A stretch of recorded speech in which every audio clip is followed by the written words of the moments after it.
I was teaching in the School of Mission.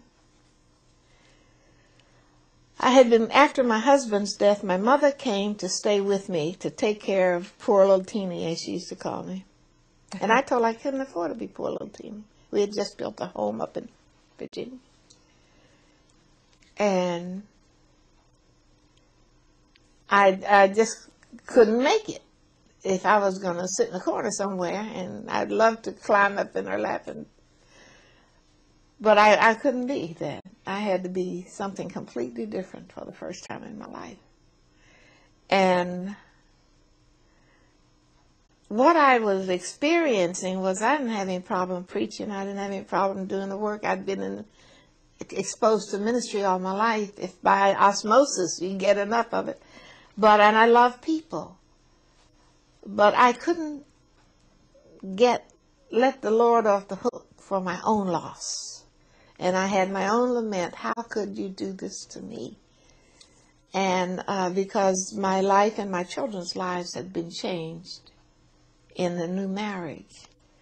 And we had learned a lot. David taught me how to apply faith. And I could smile, but inside I was just torn apart. And I read that at the School of Mission they were teaching a course on the inner life.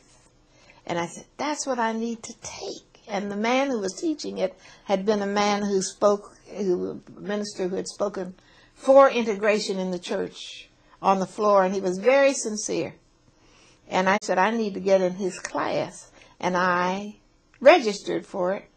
And my mother said, I'd like to be in his class too. And I said, good, because she was living with me by then. So I registered both of us.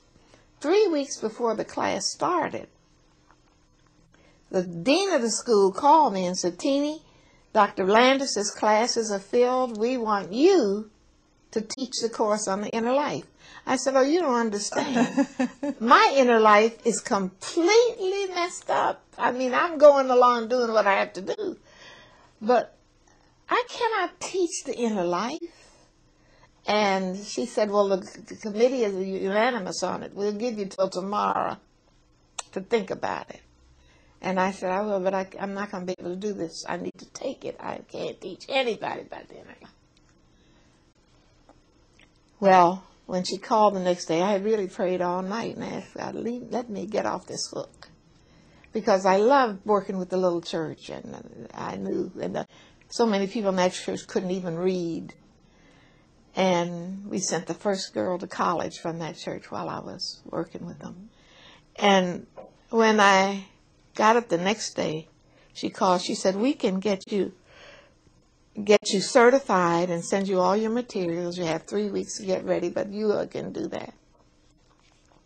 And I said, I'm going to have to say yes. Well, as we were driving up on in Lynchburg, Virginia, Lynchburg Women's College, I said to my mother, you didn't tell me what class you're going to take. Now, she said, I'm going to take the inner life.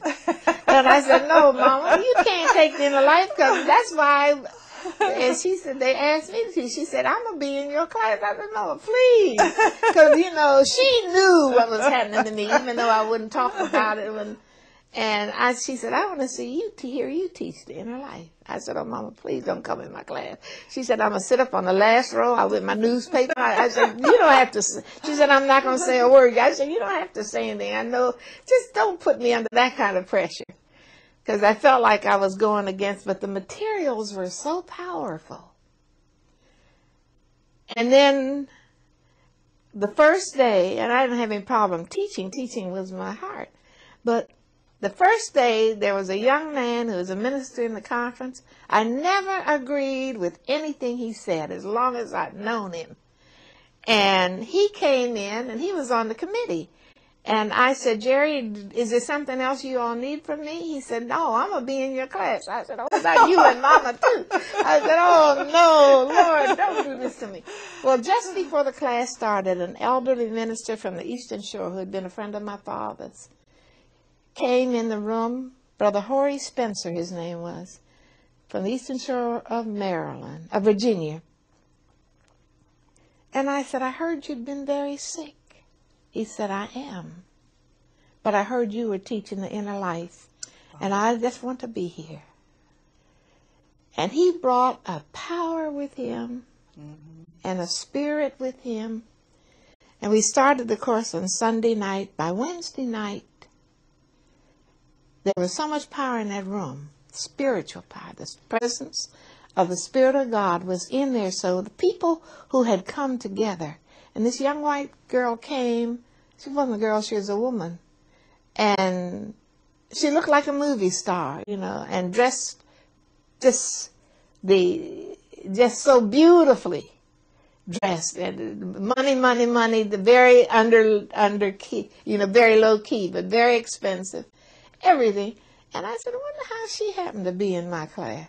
But anyhow, and then the dean of the school was there.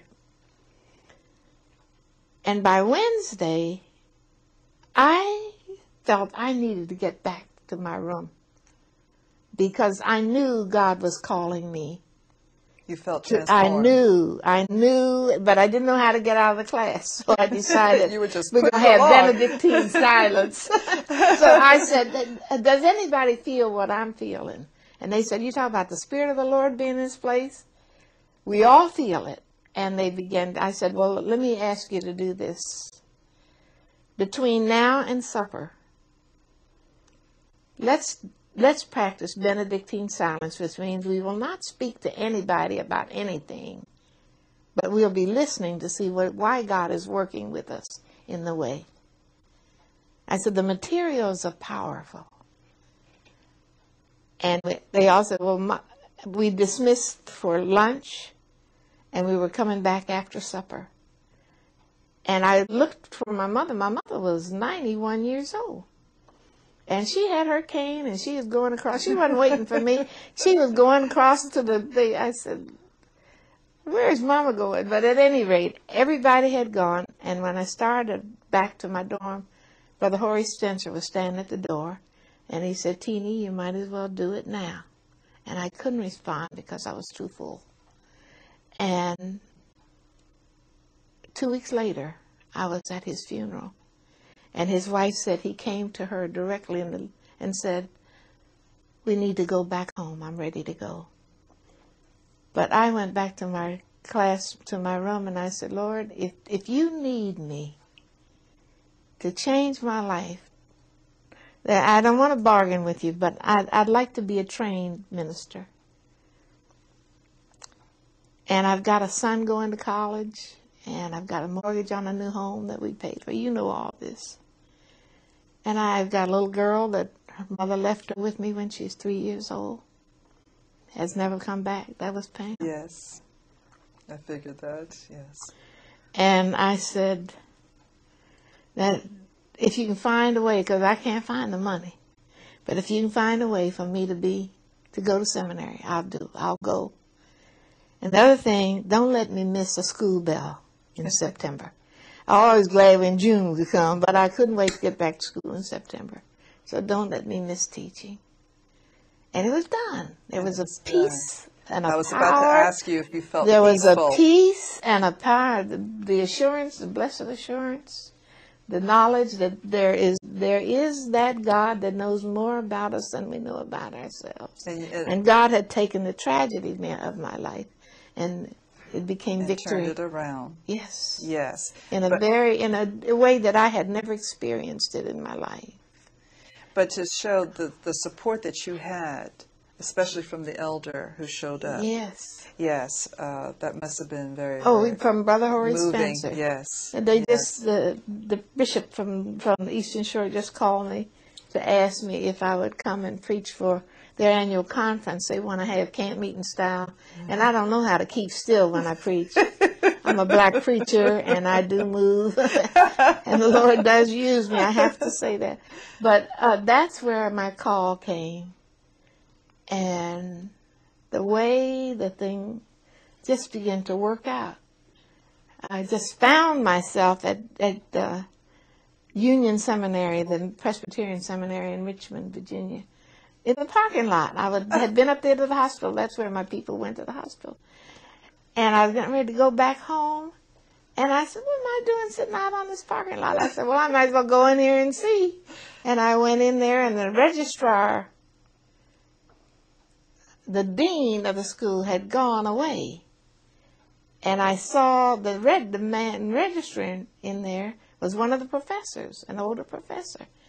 And I said, this is what I need to tell you. I want to tell you, first of all, I don't know what I'm doing here.